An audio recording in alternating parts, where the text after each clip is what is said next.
मुख्यमंत्री एकनाथ शिंदे जे आहे ते मंत्रालयात पोहोचलेले आहे आणि मंत्रालयाच्या कंट्रोल रूममधून संपूर्णपणे ते आढावा घेत आहेत। खरं तर मुंबईचा आढावा घेतल्यानंतर आता थेट ते राज्याचा आढावा घेतात। आपल्यासोबत एकनाथ शिंदे आहेत। सर, मुंबईचा आढावा घेतल्यानंतर तुम्ही थेट आता मंत्रालयातल्या कंट्रोल रूममध्ये पोहोचलेले आहात, काय नेमकी राज्यामध्ये परिस्थिती आहे? स्टेट डिझास्टरमधून या ठिकाणी संपूर्ण राज्याची परिस्थिती आपल्याला मॉनिटर करता येते आणि मुंबई MMR मधली तर मगाशी मुंबई कॉर्पोरेशन कंट्रोल रूममधून तिथली परिस्थिती पाहिलेली आहे आणि सर्व यंत्रणा अलर्ट मोडवर आहे। आज इथं देखील आपण पाहिल्यानंतर मुंबई शहर, उपनगर, ठाणे, पालघर, रायगड, रत्नागिरी आणि त्याचबरोबर पुणे घाट एरिया, नाशिक घाट एरिया आणि चंद्रपूर या ठिकाणी देखील घाट एरियामध्ये देखील अलर्ट दिलेला आहे आणि त्याप्रमाणे सर्व यंत्रणांना, कलेक्टरना सूचित केलेलं आहे आणि लोकांना तात्काळ मदत झाली पाहिजे, त्यांना सुरक्षित स्थळी हलवलं पाहिजे। यासाठी ज्या काही उपाययोजना करायच्या ते शासन स्तरावर आपण करतोय।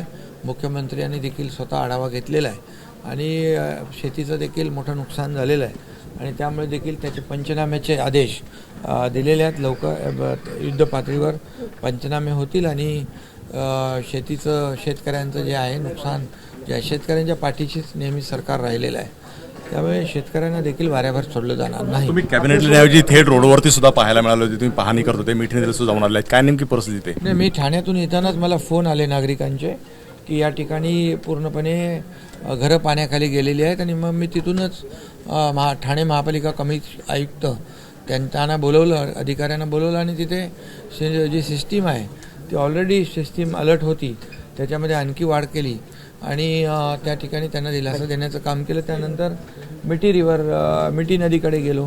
मिठी नदीने देखील जवळपास 3.9 एवढ्यापर्यंत पातळी गाठली होती, परंतु आत्ता ती खाली होते। मी प्रत्यक्ष त्या ठिकाणी गेलो आणि तिथे NDRFची टीम होती, रेस्क्यू करत होती आणि त्याचबरोबर 350 जे तिथले नागरिक आहेत त्यांना देखील आपण शिफ्ट केले सुरक्षित स्थळी आणि त्यांची देखील सोय त्या ठिकाणी केलेली। NDRF आणि आपले महापालिकेचे सर्व यंत्रणा तिथं काम करताना पाहिली। तिथं त्यांची राहण्याची, जेवणाची व्यवस्था, त्याचबरोबर त्यांना तिथे डॉक्टर आणि मेडिकल टीम देखील ठेवली की जेणेकरून त्या ठिकाणी त्यांना वैद्यकीय उपचार किंवा वैद्यकीय तपासणी होऊन त्यांना ती मदत मिळेल आणि त्याचबरोबर ज्या रेल्वे स्लो झालेल्या आहेत त्यांना देखील मुंबई महापालिकेने, ठाणे महापालिकेने तिथं फूड पॅकेट देणं, पाणी देणं, बिस्किट देणं ही सेवा देखील केली।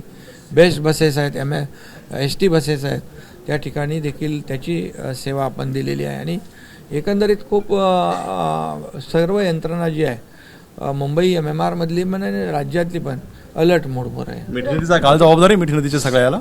मिठी नदीचा गाळ आता काढायचाच आहे आपल्याला आणि तोही लवकर निघेल, कारण मिठी नदी जी काही नदी आहे आणि तिचं स्वरूप आता पाहिलं मी, कारण एवढं जे काही आपला पवई तलाव आहे, विहार लेक आहे, यातलं पाणी देखील तिथे येतं आणि आता एवढं पावसाची इंटेन्सिटी एवढी होती की कमी वेळेमध्ये जादा पाऊस पडत होता। 200 मिलीमीटर जी पाऊस आहे, 200 मिलीमीटर पाऊस 6 तासात पडला आणि 24 तासामध्ये 350 मिलीमीटर पाऊस पडला।